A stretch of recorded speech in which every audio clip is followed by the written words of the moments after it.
Assalamualaikum. Apa kabar semuanya? Kembali lagi bersama saya di channel Yasin Wirayudi. Di video kali ini saya akan menjelaskan materi yang berjudul persepsi dan pengambilan keputusan individu. Sebelumnya jangan lupa like, komen, dan subscribe ya guys, terima kasih. Oke, langsung saja kita masuk ke materi pembahasannya. Apa itu persepsi? Persepsi adalah suatu proses yang digunakan oleh seseorang untuk menata dan menafsirkan sensory impressions yang diterimanya untuk memberi makna pada lingkungannya. Atau bisa diartikan juga sebagai suatu proses yang digunakan seseorang untuk memilih, menata, dan menafsirkan informasi. Apa saja faktor-faktor yang mempengaruhi persepsi? 1. Orang yang memberi persepsi atau bisa juga disebut penilai. 2. Target atau objek yang dinilai. 3. Situasi di mana persepsi itu dibuat. Selanjutnya, bagaimana cara membuat persepsi atau penilaian kepada orang lain, itu bisa dilakukan dengan teori atribusi. Teori atribusi mencoba menjelaskan cara-cara kita menilai orang dengan berbeda, bergantung pada pengertian yang kita atribusikan pada sebuah perilaku. Itu menyatakan bahwa ketika kita mengamati perilaku seorang individu, kita mencoba menentukan apakah itu disebabkan dari internal atau eksternal. Penentuan itu terutama tergantung pada 3 faktor yaitu, 1. Perbedaan, 2. Konsensus, 3. Konsistensi. Materi berikutnya adalah pengambilan keputusan dalam organisasi. Apa saja jenis pengambilan keputusan? 1. Pengambilan keputusan secara rasional.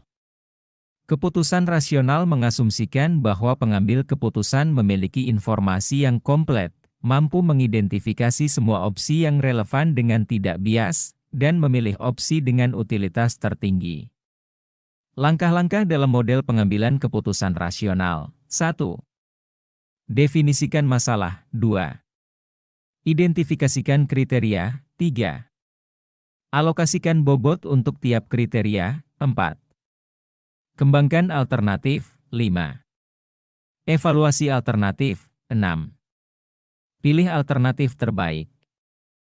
2. Pengambilan keputusan secara rasional terbatas. Keputusan secara rasional terbatas adalah ketika individu membuat keputusan dengan membangun model yang disederhanakan, yang mengekstrak unsur-unsur esensial dari masalah tanpa memandang seluruh kompleksitas masalah tersebut.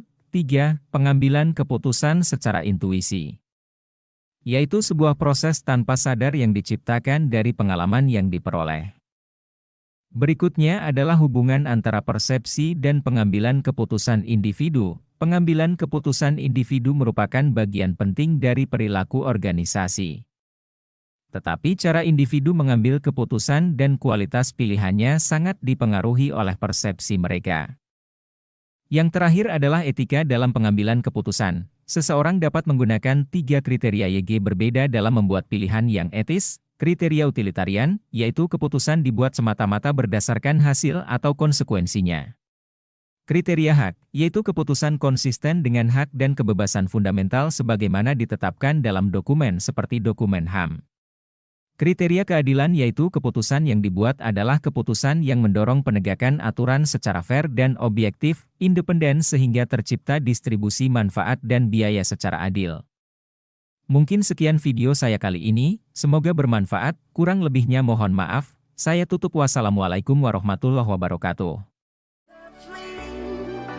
I will let you